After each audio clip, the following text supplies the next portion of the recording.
அனைவருக்கும் வணக்கம். நெட் தேர்வுக்காக தொடர்ந்து பயிற்சி பெற்றுக் கொண்டிருக்கக்கூடிய மாணவர்களுக்கும், இந்த மாணவர்களுக்கு உதவி செய்வதற்காக, அவர்களை ஆட்சிப்படுத்துவதற்காக தொடர் வகுப்புகளை நடத்தி கொண்டிருக்கும் நாகாமா கல்லூரி நிர்வாகத்தினருக்கும், இந்த நிகழ்வை ஒருங்கிணைத்துக் கொண்டிருக்கும் ஒருங்கிணைப்பாளர் அருள்ஜோதி அவர்களுக்கும் என்னுடைய முதற்கண் வணக்கத்தினை தெரிவித்துக் கொள்கின்றேன். சித்தர் இலக்கியம் என்கிற தலைப்பிலே 3 நாட்கள் உங்களோடு சற்று நேரம் செலவு செய்யலாம் என்று நினைக்கின்றேன். சித்தர் இலக்கியம்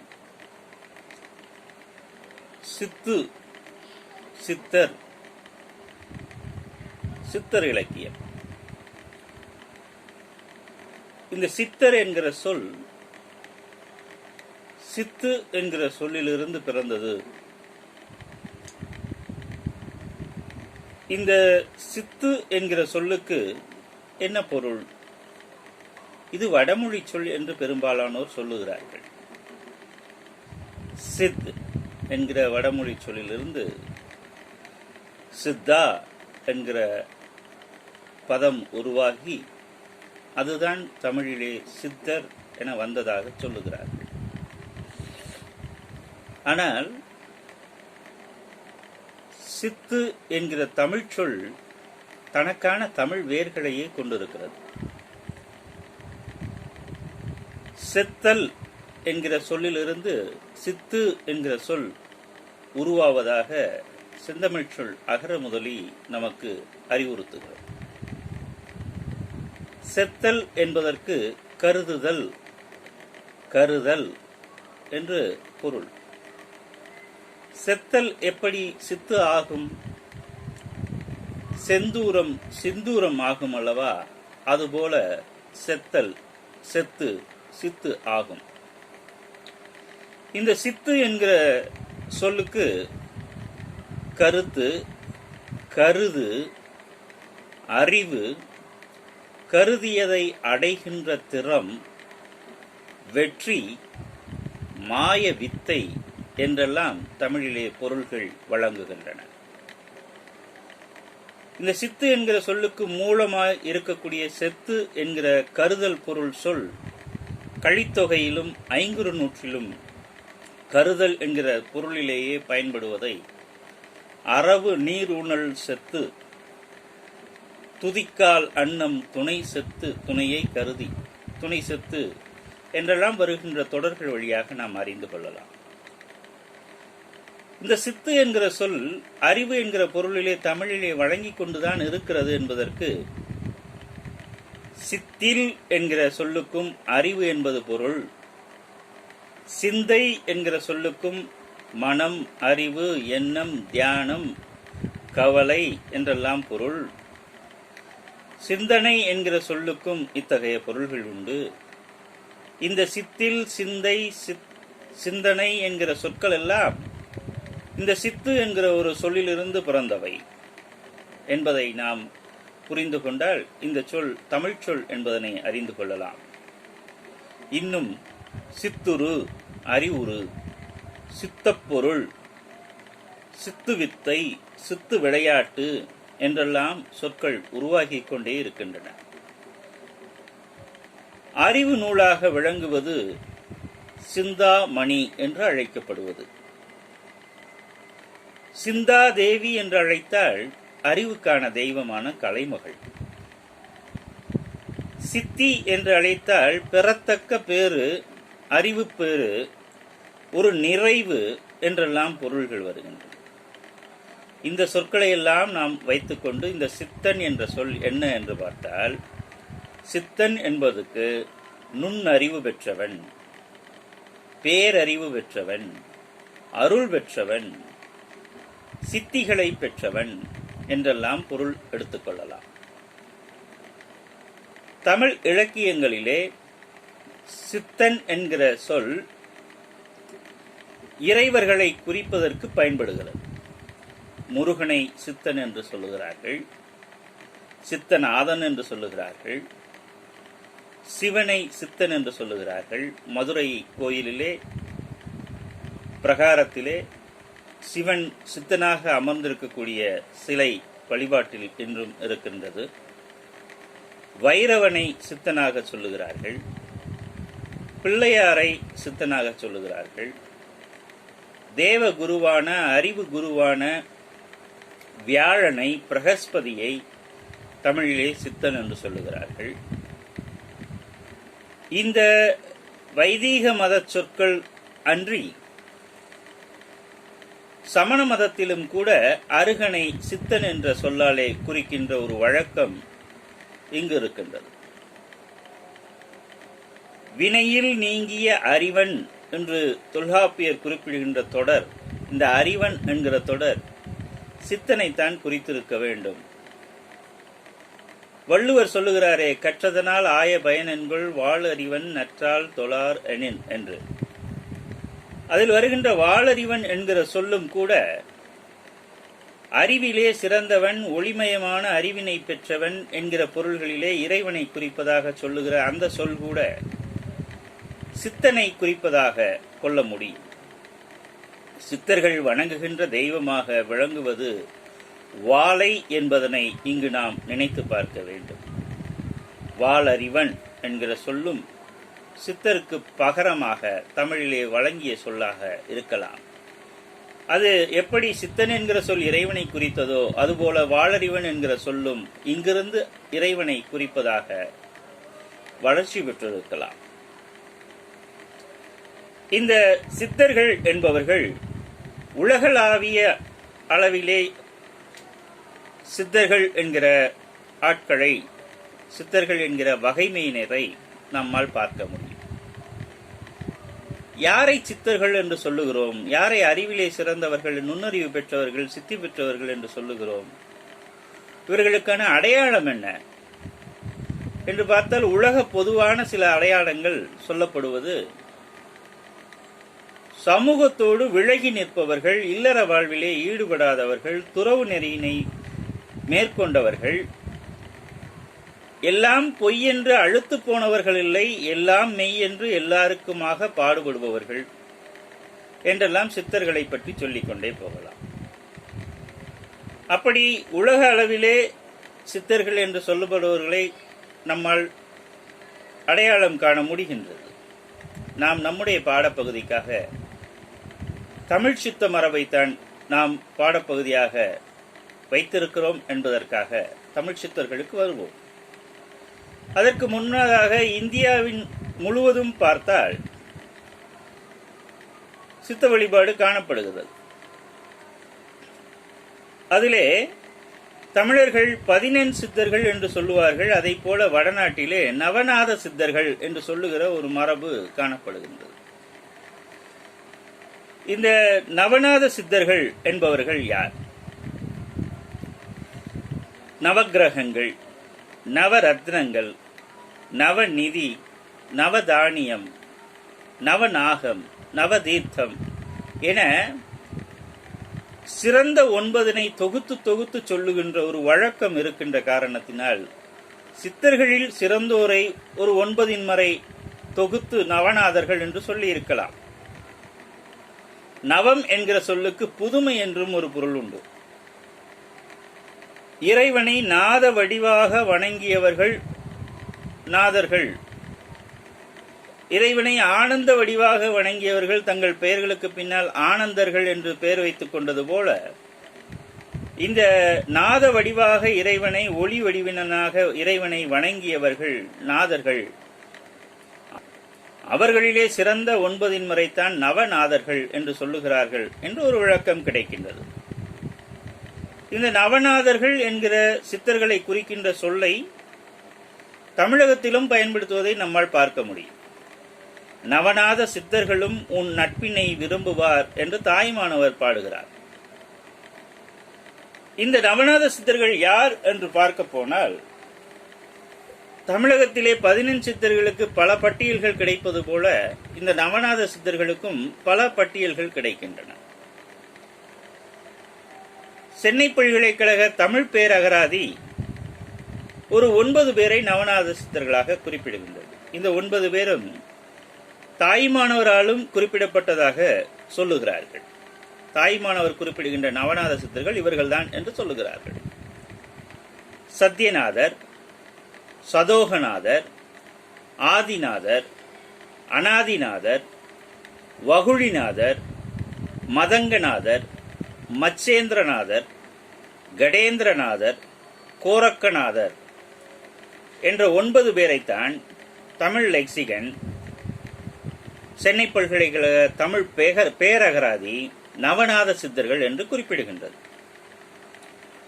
இந்த பெயர்களிலே சில மாறுபாடுகளோடு வேறு ஒரு பட்டியலும் இருக்கிறது. சத்யநாதர் என்ற பெயருக்கு பதிலாக சத்வநாதர் என்ற பெயரோடு, சதோகநாதர் என்கிற பெயருக்கு பதிலாக சர்லோகநாதர் என்கிற பெயரோடு, அனாதிநாதர் என்ற பெயருக்கு பதிலாக அருளிநாதர் என்ற பெயரோடு, கடேந்திரநாதர் என்பதற்கு பதிலாக கடையேந்திரநாதர் என்ற பெயரோடு நம்மளுக்கு வேறொரு நவநாதர் சித்தர் பற்றிய பட்டியலும் கிடைக்கின்றது. இன்னும் சில நவநாத சித்தர் பட்டியல்கள் உள்ளன. திருமூலரால் நவநாதர்கள் குறிப்பிடப்படுகின்றனர். திருமூலர் நந்திகணத்தை சார்ந்தவர். அந்த நந்தியை ஒரு நவநாதராக கொண்டால், நவநாதர்களில் ஒருவராக கொண்டால், திருமூலர் சனகர், சனந்தனர், சனாதனர், சனற்குமாரர், சிவயோக மாமுனி, பதஞ்சலி, வியாகிரவாதர் இவர்களையெல்லாம் நவநாதர்களாக அவர் குறிப்பிடுகின்றார். இந்த நவநாத சரித்ரா என்கிற ஒரு தெலுங்கு நூல் கௌரானா என்பவர் எழுதியது. அந்த நூலிலே நவநாதர்கள் என்கிற ஒரு பட்டியல் கிடைக்கின்றது. இதே பட்டியலை எடுத்து என் சந்திரமௌலி என்பவர் tantric symbols in the art of Srisailam என்கிற புத்தகத்திலே குறிப்பிடுகின்றார் நவநாதர்கள் என்று. மத்சேந்திரர், சாரங்கி, கோரக்ஷநாதர், விருபாக்ஷநாதர், மேகநாதர், சித்த நாகார்ஜுனர், கணிகாநாதர், மஞ்சுநாதர், புத்த சித்தர் என்பவர்கள் பெயர்களை கௌரானாவும் சந்திரமௌலியும் குறிப்பிடுகிறார்கள். இதில் மத்சேந்திரநாதர் என்பவரை தமிழிலே இப்போ முதல்ல இருந்த பட்டியலில் நம்ம மத்சேந்திரநாதர்னு பார்த்தோம். அவரை மீனானந்தர் என்று சொல்லுகிற ஒரு வழக்கமும் இருந்திருக்கிறது. மத்ஸ்யம் என்றால் மீன், மீனானந்தர் என்று சொல்லியிருக்கிறார். அதுபோல சாரங்கியை ஜலந்தரா என்று அழைக்கின்ற ஒரு வழக்கமும் இருந்திருக்கிறது. புத்த சித்தர், புத்தம் என்பது அறிவு, வியாழம் என்பது அறிவு என்பதனாலே வியாழி சித்தர் என்றும் அவரை அழைத்திருக்கிறார்கள். இப்படி ஒரு நவநாத சித்தர்கள் பட்டியல் சந்திரமௌலியிடமும் கௌரானாவிடமும் நமக்கு கிடைக்கின்றது. கோரக்கநாதர் என்பவர் இந்த நவநாத சித்தர்களில் ஒருவராக நாம் பார்த்தோம். இந்த கோரக்கநாதரை தலைமையாக கொண்டு ஒரு சித்தர் பரம்பரை, ஒரு 9 பேர் வந்தார்கள். இந்த கோரக்கநாதர் என்பவர் ஆதிநாதரிடமிருந்து அருள் பெற்றவர். ஆதிநாதர் என்பது சிவபெருமானை குறிப்பது. சிவன்தான் ஆதிநாதன் என்று கோரக்கநாதரை முதன்மைப்படுத்துகிற ஒரு நவநாத சித்தர் குழுவும் இருக்கின்றது. இந்த கோரக்கநாதரிடம் அந்த பட்டியலிலே மத்சேந்திரநாதர், சர்ப்பநாதர், மங்களநாதர், குகோநாதர், கோபிநாதர், பிரணவநாதர், சுரதநாதர், சம்பநாதர் ஆகிய சித்தர்கள் பெயர்கள் குறிப்பிடப்படுகின்றன. இந்த கோரக்கநாதர் என்பவர் கோரக்ஷநாதர் என்று அழைக்கப்படுகின்றவர். தமிழிலும் கூட 11 சித்தர் பட்டியலுக்குள்ளே வந்து விடுகிறார். அங்கு அவருக்கு கோரக்கர் என்று பெயர் வருகிறது. அதனை பின்னர் பார்ப்போம். இறுதியாக ஒரு நவநாத சித்தர் பட்டியல். இதனை ஞானமஞ்சரி சம்பத்குமார் அவர்கள் சிவமயம் கண்ட சித்தர்கள் என்ற தன்னுடைய நூலிலே குறிப்பிட்டிருக்கிறார். கடேந்திரர், கோரக்கர், கொங்கணர், நாகார்ஜுனர், மத்சேந்திரர், பீமநாதர், புஜங்க குருநாதர் என்று ஒரு பட்டியல் தருகின்ற இவர் தமிழில் திருப்புகழ் பாடிய, முருகன் மீது திருப்புகழ் பாடிய, கந்தர் அலங்காரம், கந்தர் அனுபூதி எல்லாம் பாடிய அருணகிரிநாதரை நவநாத சித்தர்களில் ஒருவராக குறிப்பிடுகின்றார். இந்த பட்டியலில் தான் அருணகிரிநாதரை நாம் நவநாத சித்தர்களாக பார்க்கிறோம், அல்லது சித்தராக நாம் பார்க்கிறோம். ஆனால் இந்த நாதர் என்கிற பெயர் பொருத்தம் காரணமாக ஒருவேளை இந்த பட்டியலிலே இவர்கள் சேர்த்திருக்கலாம். இதையெல்லாம் நாம் ஒரு சித்தர் பற்றிய தெரிவு பெறுவதற்காக தர வேண்டியதில்லை. நாம் சித்தர் பற்றிய வினாக்களை எதிர்கொள்ளப் போகிறோம் என்பதனாலே கீழ்காண்பவர்களில் யார் நவநாத சித்தர் என்றோ, கீழ்காண்பவர்களில் யார் நவநாத சித்தர் இல்லை என்றோ ஒரு கேள்வி வருமானால், இப்படி பல்வேறுபட்ட நவநாத சித்தர் பட்டியல் இருக்கிறது என்பதனை தெளிவுபடுத்திக் கொண்டு அந்த சித்தர்கள் அந்த நம்ம கொடுத்திருக்க பட்டியலில் இருக்காங்களா என்று தெளிவுபடுத்தி கொண்டு விடை தருவது மதிப்பெண் தருவதாக இருக்கும். அதற்காகத்தான் இப்படி பிரித்து இவர் இன்னார் 9 பேரை இவர் குறிப்பிடுகிறார், இந்த 9 பேரை இவர் குறிப்பிடுகிறார் என்று நாம் பட்டியலிட்டு கொடுக்கிறோம். கேள்வி அப்படியே கூட அமைக்கப்படலாம். ஞானமஞ்சரி சம்பேத்குமார் கொடுக்கின்ற நவநாத சித்தர்களில் கீழ்காண்பவர் எவர் இல்லை என்று கேட்கலாம், அவ்வளவுதான். கேட்பார்கள் என்று உறுதி இல்லை. இந்த நாத சித்தர்கள், நவநாத சித்தர்கள் என்பவர்கள் தமிழகத்திலே மிக குறைவான ஒரு மக்களால் வழிபடக்கூடியவர்களாக இருக்கிறார்கள். இந்த 9 குருமார்களையும் ஓரிடத்தில் ஒன்றாக வழிபடுகிற வழக்கம் உண்டு. 9 குருமார்களையும் தனித்தனியாக வழிபடுகின்ற மரபும் வடநாட்டிலே உண்டு. கோரக்கநாதருக்கு கோரக்பூர் என்கிற ஊரிலே ஒரு பெரும் ஆலயம் இருக்கின்றது.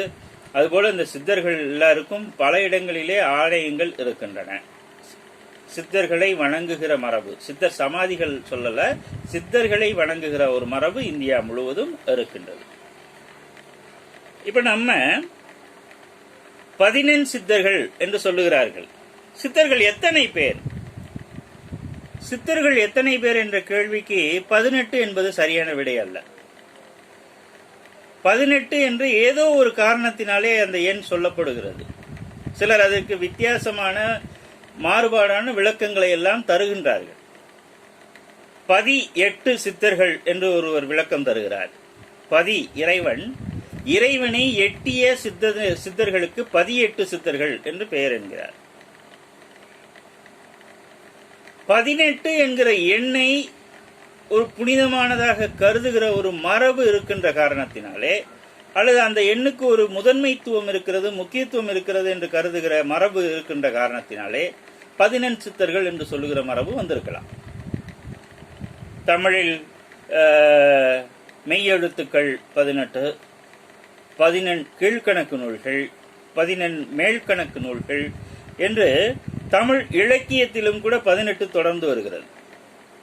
ஆன்மீகத்தில் பார்த்தால் 18 படி ஏறுவது, 18 மந்திரங்கள் சொல்லுவது, 18ஆகவே எதையும் செய்வது என்கின்ற ஒரு வழக்கம் இருக்கின்ற காரணத்தினாலே இந்த 18 சித்தர்கள் என்கிற ஒரு மரபும் வந்திருக்க கூடும். இப்ப பொதுவான ஒரு 18 சித்தர்கள் அப்படின்னு ஒரு பட்டியல் கேட்டா ஒவ்வொருத்தரும் ஒவ்வொரு பட்டியல் தர்றாங்க. அதுல இலக்கியம் படைத்த, பாடல் படைத்த சித்தர்கள் இருக்காங்க. தமிழகத்திலே 18 சித்தர்களுக்கு பல பட்டியல்கள் கிடைப்பது போல இந்த நவநாத சித்தர்களுக்கும் பல பட்டியல்கள் கிடைக்கின்றன. சென்னை பல்கலைக்கழக தமிழ் பேரகராதி ஒரு 9 பேரை நவநாத சித்தர்களாக குறிப்பிடுகின்றது. இந்த 9 பேரும் தாய்மானவராலும் குறிப்பிடப்பட்டதாக சொல்லுகிறார்கள். தாய்மானவர் குறிப்பிடுகின்ற நவநாத சித்தர்கள் இவர்கள்தான் என்று சொல்லுகிறார்கள். சத்யநாதர், சதோகநாதர், ஆதிநாதர், அனாதிநாதர், வகுழிநாதர், மதங்கநாதர், மச்சேந்திரநாதர், கடேந்திரநாதர், கோரக்கநாதர் என்ற 9 பேரைத்தான் தமிழ் லெக்சிகன், சென்னை பல்கலைக்கழக தமிழ் பேரகராதி நவநாத சித்தர்கள் என்று குறிப்பிடுகின்றது. இந்த பெயர்களிலே சில மாறுபாடுகளோடு வேறு ஒரு பட்டியலும் இருக்கிறது. சத்யநாதர் என்ற பெயருக்கு பதிலாக சத்வநாதர் என்ற பெயரோடு, சதோகநாதர் என்கிற பெயருக்கு பதிலாக சர்லோகநாதர் என்கிற பெயரோடு, அனாதிநாதர் என்ற பெயருக்கு பதிலாக அருளிநாதர் என்ற பெயரோடு, கடேந்திரநாதர் என்பதற்கு பதிலாக கடையேந்திரநாதர் என்ற பெயரோடு நம்மளுக்கு வேறொரு நவநாதர் சித்தர் பற்றிய பட்டியலும் கிடைக்கின்றது. இன்னும் சில நவநாத சித்தர் பட்டியல்கள் உள்ளன. திருமூலரால் நவநாதர்கள் குறிப்பிடப்படுகின்றனர். திருமூலர் நந்திகணத்தை சார்ந்தவர். அந்த நந்தியை ஒரு நவநாதராக கொண்டால், நவநாதர்களில் ஒருவராக கொண்டால், திருமூலர் சனகர், சனந்தனர், சனாதனர், சனற்குமாரர், சிவயோக மாமுனி, பதஞ்சலி, வியாகிரவாதர் இவர்களையெல்லாம் நவநாதர்களாக அவர் குறிப்பிடுகின்றார். இந்த நவநாத சரித்ரா என்கிற ஒரு தெலுங்கு நூல் கௌரானா என்பவர் எழுதியது.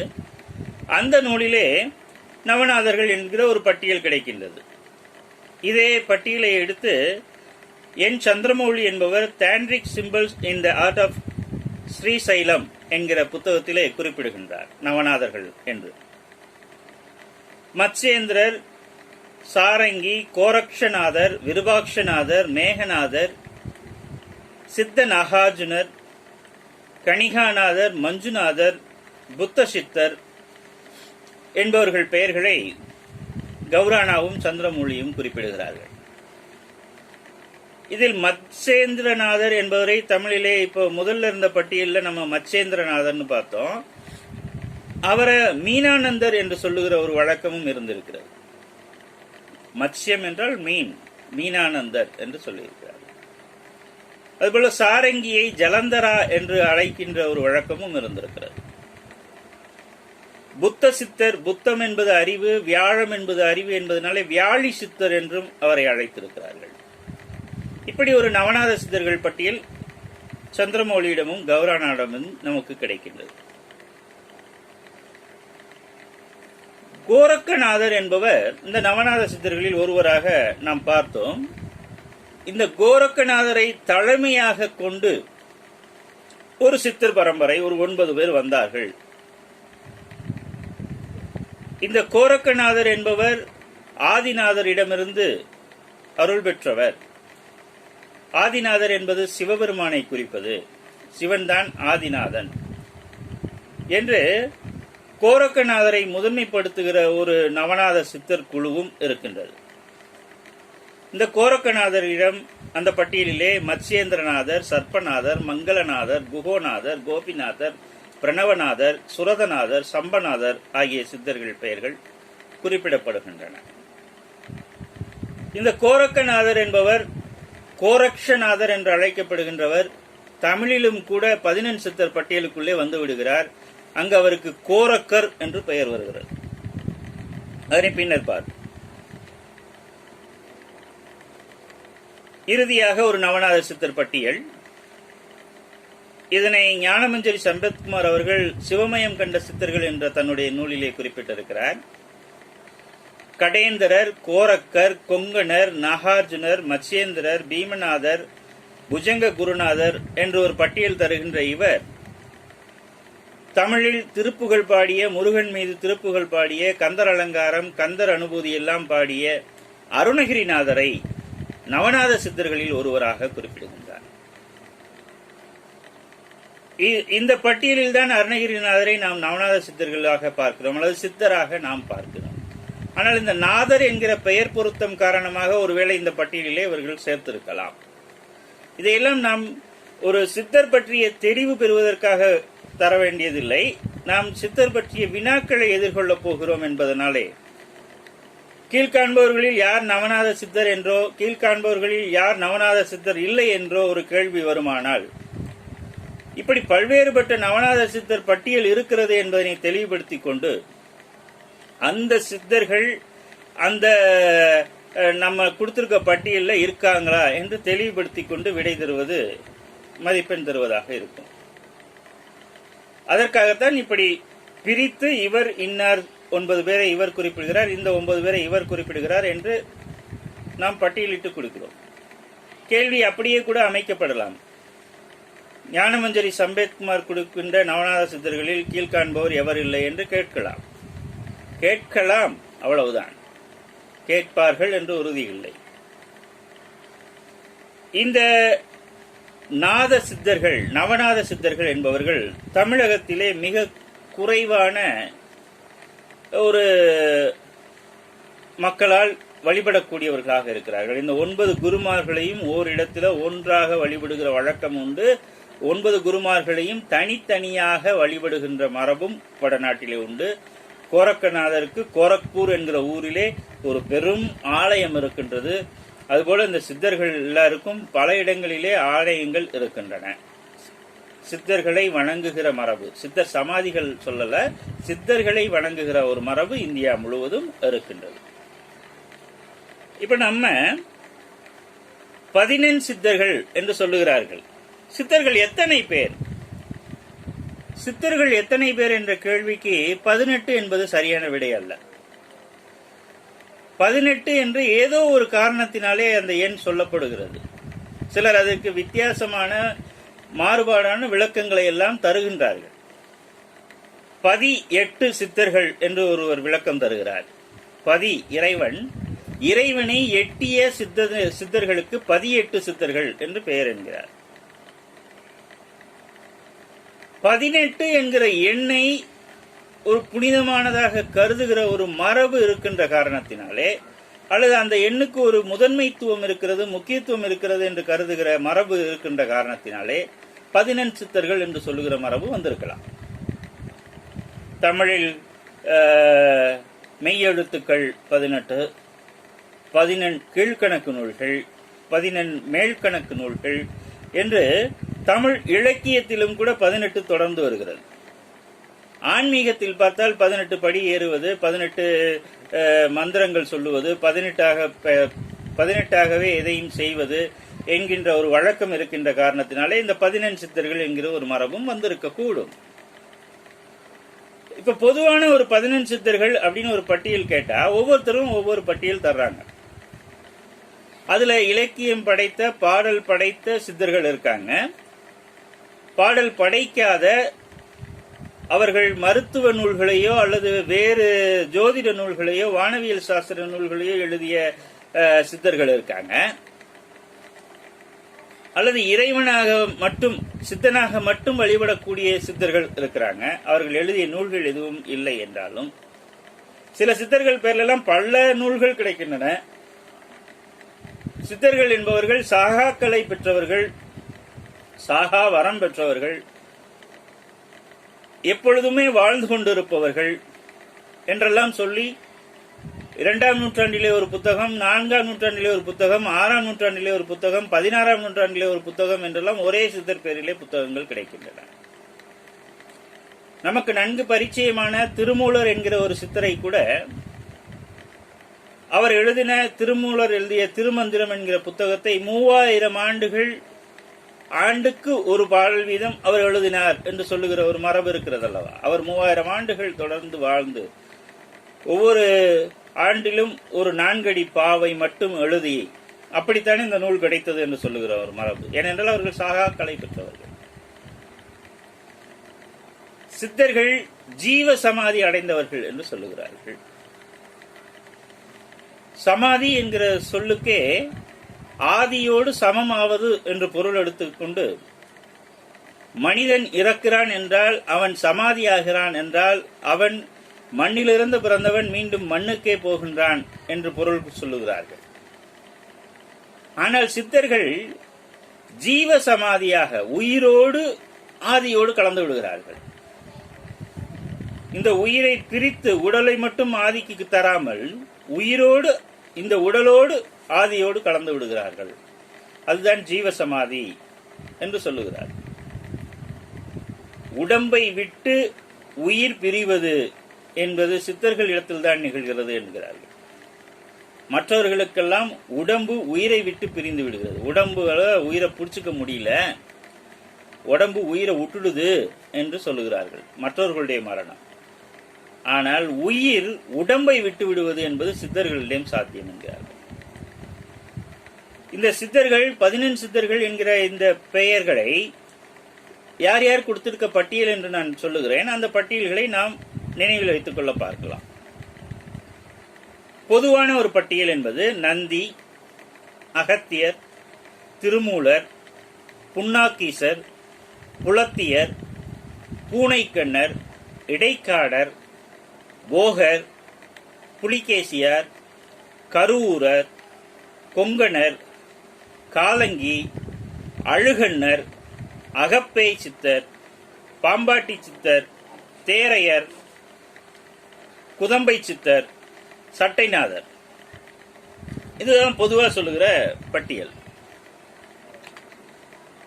இந்த பட்டியல் இல்லாமல்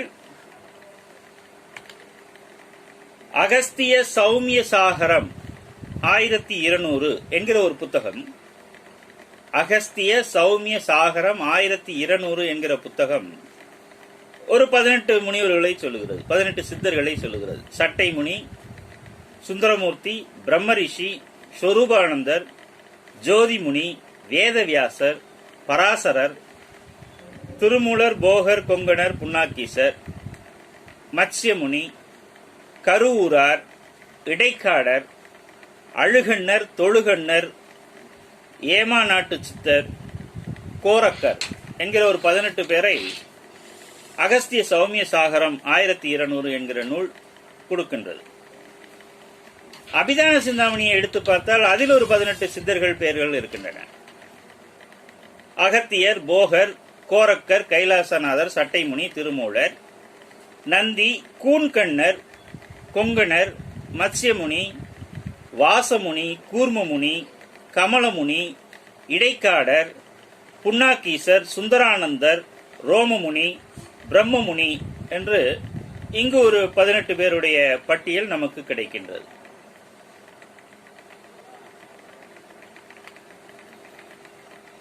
பேராசிரியர் கபில் ஸ்வெலபிள் அவர்கள் லெக்சிகன் ஆஃப் தமிழ் லிட்ரேச்சர் என்கிற புத்தகம் இந்த 18 சித்தர்கள் பெயர்களை கொடுத்துவிட்டு இன்னும் சில பேரை அவர் சேர்த்து வைக்கிறார்.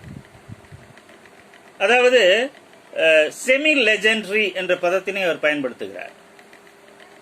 இவர்கள் சித்தர்களா அல்லது சித்தர்களை விட உயர்ந்தவர்களா அல்லது சித்தர் நிலைக்கு எட்டியவர்களா, எட்டிக்கொண்டிருப்பவர்களா என்பது எனக்கு புரியுமாறு இல்லை. இது செமி லெஜெண்டரி என்ற வார்த்தையை அவர் பயன்படுத்துகிறார். அப்படி ஒரு 7 பேரை அவர் சொல்லுகிறார். தன்வந்திரி, புலஸ்தியர், பூசுண்டர், கருவூரார், ராமதேவர், தேரையர், கபிலர் என்கிற ஒரு 7 பேரை இவர்கள் செமி லெஜெண்டரி சித்த நிலை உற்றோர் என்று ஒரு பிரிவிலே கபில் ஸ்வெலபிள் சொல்லுகிறார். அவர் இன்னொரு பட்டியல் தருகிறார். இவர்கள் சித்தர் பட்டியலில் இடம்பெற்றிருக்கிறார்கள், ஆனால் இவர்கள் புலவர்கள் என்று அவர் இன்னொரு பட்டியல் தருகிறார். அகப்பே சித்தர், அழுகணி சித்தர், சிவவாக்கியர், ஏனாதி சித்தர், இடைக்காட்டு சித்தர், காளை சித்தர், கடுவெளி சித்தர், குதம்பை சித்தர், பாம்பாட்டி சித்தர், பட்டினத்தார், பத்ருஹரியார் ஆகியோர் புலவர்களாக இருப்பவர்கள். இவர்களை சித்தர் பட்டியலிலே இடம்பெற செய்திருக்கிறோம் என்று அவர் ஒரு பட்டியல் தருகிறார். நாம் இவர்களுடைய இலக்கியத்தை தான் சித்தர் இலக்கியம் என்று படித்துக் கொண்டிருக்கிறோம். சித்தர்கள் என்று சொல்லுகின்றவர்கள் எல்லாம் சிவனை வணங்குபவர்களாக கருதுகிற ஒரு மரபு இந்தியா முழுவதும் இருக்கிறது. சித்தன் போக்கு, சிவன் போக்கு என்று சொல்வர். ஆனால் நமக்கு தெரியும் சில சித்தர்கள் நாத்திகர்களாகவும் இங்கு பாடல்கள் பாடியிருக்கிறார்கள். நாத்திகர்களாக பாடல் பாடியவர்களையும் சிவ வழிபாட்டினராகவே கணக்கிலே வைத்துக் கொள்ளுகின்ற ஒரு மரபும் இங்கு காணப்படுகின்றது. சிவவாக்கியர் என்பவர் சிலை வழிபாட்டினை எதிர்த்து, கோயில் வழிபாட்டினை, தீர்த்த வழிபாட்டினை எதிர்த்து பாடல்கள் பாடியிருக்கின்ற நிலைமையிலும் கூட அவர் பெயர் சிவவாக்கியர் என்பதனை கொண்டு அவரை சிவனுடைய அடியவராக கருதுகிற ஒரு போக்கு இருக்கிறது. ஆதிநாதர் என்கிற சித்தனே சிவனாக இருக்கின்ற காரணத்தினாலே மற்ற சித்தர்கள் எல்லாம் சிவ நிலையை எட்டியவர்கள், அவர்களும் சிவத்தன்மை எய்தியவர்கள் என்று கருதுகிற, வழிபடுகிற ஒரு போக்கு தமிழகத்திலும் இந்தியாவிலும் காணப்படுகிறது. சித்த வைத்திய நூல்கள் எழுதியவர்கள் என்று சொல்லி ஒரு 18 பேரை தருகிறார்கள். இந்த 18 பேர் வேறு நூல்கள் இல்லை, சித்த வைத்திய நூல்கள் எழுதியிருக்கிறார்கள். கோதமர், இந்த பேர் இங்குதான் முதல்ல கேட்கிறோம். கோதமர், சங்கரர், மார்கண்டர், இவங்கெல்லாம் வேறு இடங்கள்ல பிரபலமான வேறு ரிஷிகள். கோதமர் என்பது விஸ்வாமித்திரனுடைய பெயர், கௌதமன் என்பது. அகல்யை கணவன் பெயரும் கோதமன் தான். புத்தனுடைய பெயரும் கௌதம புத்தன் தான். அப்படி பெயர் பெற்ற புகழ்பெற்ற ஒரு பெயர். அந்த பெயரிலே ஒரு சித்தர், அவர் வைத்திய நூல் எழுதியிருக்கிறார். கோதமர் என்கிறவர் வைத்திய நூல் எழுதியிருக்கிறார். சங்கரர் தெரியும், காலடியில் பிறந்த சங்கரன் அத்வைதம் என்கிற ஒரு புதிய கோட்பாட்டினை வைத்தவன். பிரம்ம சூத்திரத்துக்கு உரை எழுதுகின்ற பொழுது அவர் பெயரிலே ஒரு சித்தரை பார்க்கிறோம். மார்க்கண்டேயர் என்கிற பெயரில் ஒரு சித்தரை பார்க்கிறோம். அகத்தியர், வான்மீகர், ரோமர், புலத்தியர், பூசுண்டர், சட்டைமுனி, நந்தீசர், திருமூலர், காலங்கி, மத்ஸ்யமுனி, கொங்கணர், போகர், புலிப்பாணி ஆகியோர் சித்த வைத்திய நூல் எழுதிய 18 சித்தர்களாக குறிப்பிடப்படுகின்றனர். இந்த சித்தர்களுக்கு 8 வகையான சித்திகள் இருக்கின்றன என்று சொல்லுகிறார்கள். இந்த 8 வகையான சித்திகளை கைவரப் பெற்றவர்கள் தான் சித்தர்கள் என்று சொல்லுவார்கள். 8 வகையான சித்திகள் என்னென்ன என்று கேட்டால், அனிமா, மகிமா, லகிமா, கரிமா, பிராப்தி என்கிற பிராத்தி, பிரகாமியம், ஈசத்துவம், வசித்துவம் என்பன அஷ்டமா சித்திகள் என்று இதனை குறிப்பிடுவார்கள். இதில் அனிமா என்றால் என்ன? பேருடலை சிற்றுடலாக ஆக்குவது. தன்னுடைய பேருடலை சிற்றுடலாக ஆக்குவது அல்லது வேறொன்றின் பேருடலை சிற்றுடலாக மாற்றுவது. ஒரு பெரிய பொருளை மிகச் சிறிய பொருளாக மாற்றுவது. இதற்கு புராணங்களில் இருந்தெல்லாம் நாம் எடுத்துக்காட்டுகளை பார்த்து இந்த அனிமா என்ற சக்தியை புரிந்து கொள்ளலாம்.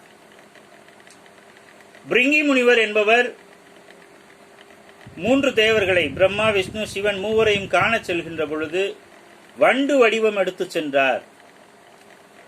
ஒரு முனிவன் வண்டாக மாறி போனான். இது அனிமா. அதுபோல மாபலி சக்கரவர்த்தி வந்திருந்த வாமனனுக்கு கொடை வழங்க போன பொழுது அவனுடைய கமண்டலத்தில் வாயை ஒரு வண்டு வந்து அடைத்தது. அந்த வண்டு சுக்கராச்சாரியார். சுக்கராச்சாரியார் ஒரு வண்டாக மாறி அந்த கமண்டலத்தின் வாயை அடைத்தார். இது அனிமா. கம்பராமாயணத்திலே இலங்கை மீது பறந்து சென்ற அனுமன் இடையில் எதிர்ப்பட்ட அரக்கியை எதிர்கொள்வதற்காக தன்னுடைய உருவத்தை மிகவும் சிறிதாக சுருக்கிக் கொண்டு அவளுடைய மூக்கு வழியாக நுழைந்து காது வழியாக வெளியில் வந்தான். இது அனிமா. அதாவது தன்னுடைய பேருடலை சிற்றுடலாக மாற்றிக்கொள்ளுகிற சக்தி. இந்த சக்தி சித்தர்களுக்கு கைவரும். இந்த சக்தி கைவரப்பெற்றவர்கள் சித்தர்கள் என்று சொல்லுகிறார்கள். இரண்டாவது சக்தி மகிமா. இது அனிமாவுக்கு எதிர்ப்பதமானது என்று புரிந்து கொள்ளலாம். அது பேருடலை சிற்றுடலாக மாற்றுவது என்றால் இது சிற்றுடலை பேருடலாக ஆக்குவது. சிறிய பொருளை பெரிய பொருளாக மாற்றுவது. இறைவன் மண்ணிலே அவதாரமாக பிறந்து மனிதனாக வாழ்ந்து தன்னுடைய சக மனிதர்களாக வாழ்ந்து கொண்டிருக்கின்ற பொழுது தன்னுடைய தெய்வத்தன்மையை அவர்களுக்கு காட்டுவதாக பேருரு கொள்பவனாக மாறுகின்ற பொழுது அதனை மகிமா என்று கருதலாம். வாமனன் பேருரு கொண்டு இந்த உலகத்தை 3 அடிகளால் அளக்க முனைந்தான் இல்லையா, அது மகிமா. அனுமன் இலங்கை நோக்கி பறக்கின்ற பொழுது தன்னுடைய வடிவத்தை விட பல மடங்கு பெரிய வடிவத்தை எடுத்துக்கொண்டு கடலை கடந்து சென்றான் இல்லையா, அது மகிமா. கீதை சொல்லும் முன்பாக கிருஷ்ணன் அர்ஜுனனுக்கு காட்டியது, பேருரு காட்டியது மகிமா. இந்த ஆற்றல் கைவரப்பட்டவர்கள் சித்தர்கள். லஹிமா, மூன்றாவதாக சொல்லப்படுகின்ற சித்தி லஹிமா. உருவம் அப்படியே இருக்கும். 100 கிலோ எடையுள்ள ஒரு உருவம் அப்படியே இருக்க 1 கிலோ எடையுள்ள உருவமாக அது எடையளவிலே குறுகி போகும். தன்னுடைய உடல் எடையை குறைத்து பறக்கின்ற தன்மை பெறுவது.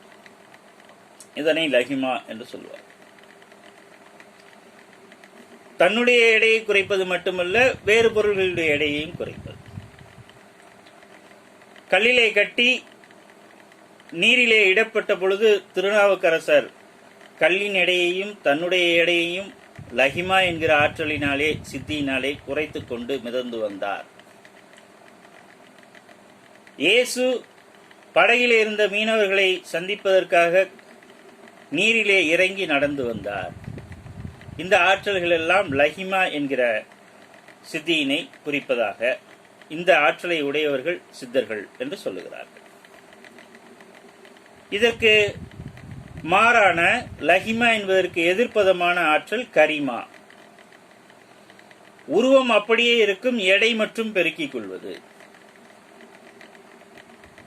அதனை நாம் எடுத்துக்காட்டாக சொல்ல வேண்டும் என்றால், புராணத்திலிருந்து சொல்வதாக இருந்தால், சிவபெருமான் ராவணன் மலையை எடுத்த பொழுது தன் கட்டை விரலால் மலையை அழுத்தினார். கட்டை விரலுக்கு மட்டும் அத்துணை எடை வருமாறு செய்தார். உருவம் அப்படியே இருக்க எடையை பெருக்கிக் கொள்வது, மலை அழுத்துகின்ற அளவுக்கு எடை. அதுபோல கண்ணன் தேரை தரையிலே அழுத்தினான் அர்ஜுனனை காப்பதற்காக கர்ணனுடைய அம்பிலிருந்து. இந்த ஆற்றல் எல்லாம் கரிமாவால் சாத்தியம். பெரிய புராணத்திலே அமர்நீதி நாயனாரிடம் கொடுத்த கோவணத்திற்கு இடையாக எடைக்கு எடை பொருள் கேட்கின்ற பொழுது, கோவணத்தின் எடை எவ்வளவு பொருள் வைத்தாலும் நிகராகாமல் எடையுடையதாக இருந்தது. அது கரிமா. கோவணம் அது உருவம் அப்படியே இருக்க அதற்கு எடை அதிகரிக்கப்பட்டிருக்கிறது. அதனாலே எத்தனை பொருள் வைத்தாலும் அதற்கு ஈடாகவில்லை. கடைசியில் அமர்நீதியும் அமர்நீதியினுடைய மனைவியும் வந்து அமர்கின்ற பொழுதுதான் அந்த எடை சமமாகின்றது. இந்த ஆற்றல் கரிமா. இது சித்தர்களுக்கு கைவந்த ஒரு சித்தி. அடுத்தது பிராத்தி. தடைகளை கடந்து செல்வது, எந்த இடத்திலும் நுழைந்து செல்கின்ற ஆற்றல். ஒரே நேரத்தில் பல இடங்களில் தோன்றுகிற ஆற்றல். இதற்கு பிராத்தி என்று பெயர். எல்லாம் வல்ல சித்தரான படலம் என்கிற படலம் திருவிளையாடல் புராணத்தில், அந்த திருவிளையாடல் புராணத்தில் பார்த்தீங்கன்னா ஒரு சிவபெருமான் ஒரே நேரத்தில் 4 திசைகளிலும் தன்னுடைய உருவத்தை காண்பிப்பார். 4 திசைகள் வேறு வேறு இடங்களில் தன்னுடைய உருவத்தை தோன்றச் செய்வார். இந்த ஆற்றல் பிராத்தி. அங்கேயே தான் இருப்பதாக உணர வைப்பது. ஒருவர் அமெரிக்காவிலும் இந்தியாவிலும் ஒரே நேரத்தில் இருப்பது, இது பிராத்தி என்கிற ஒரு ஆற்றல். இது சித்தர்களுக்கு கைவந்தது என்று சொல்லுகிறார். பிரகாமியம்,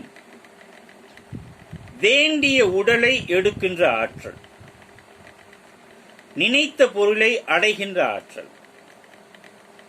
பிருகுமுனிவர் வண்டாக ஆனதை நான் அனிமா என்று சொன்னேன், அது உருவத்திலே சிறுத்ததுக்காக மட்டும். அதே நேரத்திலே மனிதன் வண்டாக மாறியது என்பது பிரகாமியம். 2 சக்தியினுடைய இணைவு.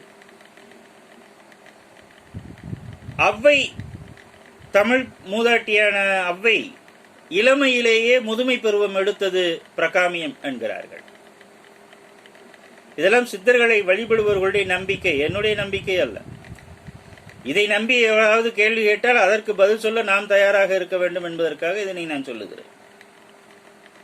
புனிதவதி அம்மையார் தன்னுடைய பெண்ணுரு மாறி பேயுரு கொண்டது பிரகாமியம். இது புரிந்து கொள்வதற்காக, பிரகாமியம் என்கிற இச்சித்தியினை புரிந்து கொள்வதற்காக. 7வதான சித்தி ஈசத்வம். ஈசத்வம் என்பது தலைமைக்குரிய வேலைகளை எல்லாம் செய்வது, ஒரே நேரத்தில் 5 தொழில் செய்வது. படைத்தல், காத்தல், அழித்தல், மறைத்தல், அருளல் என்று இறைவனுக்கு சொல்லப்படுகிற செயல்களை எல்லாம் தான் செய்வது. இந்த சித்தி கைவரப்பெற்றவர்கள் தானே உயிர்களை தோற்றுவிப்பார்கள், உயிர்களை அழிப்பார்கள், உயிர்களுக்கு ஏதும் நேராமல் காப்பார்கள், எந்த வினையும் பாதிக்காமல் காப்பார்கள். இந்த நம்பிக்கையில் தான் சித்தரை போய் வழிபடுகிறார்கள். சித்தரை வழிபட்டால் தமக்கு வருகின்ற துன்பங்களை, நமக்கு வருகின்ற துயரங்களை எல்லாம் நீக்கி நம்மை காப்பார் என்கிற நம்பிக்கை வருவதற்கு காரணம் ஈசத்துவம். அருள் புரிவார், மறைப்பார், இந்த ஐந்தொழில்களையும் செய்வார். திருஞான சம்பந்தர் பூம்பாவைக்கு உயிர் கொடுத்தது, எலும்புருவாக இருந்த பூம்பாவையை மீண்டும் உயிர் வரச் செய்தது என்பது படைத்தல் தொழில், ஈசத்துவம். அதுபோல சுந்தரர் முதலை உண்ட பாலகனை, முதலை உண்டு செரித்து விட்ட பாலகனை மீண்டும் உயிரோடு உருக்கொண்டு வரச் செய்தது என்பது ஈசத்துவம். இந்த சித்திகளை கைவரப் பெற்றவர்கள் சித்தர்கள் என்று சொல்லுகிறார்.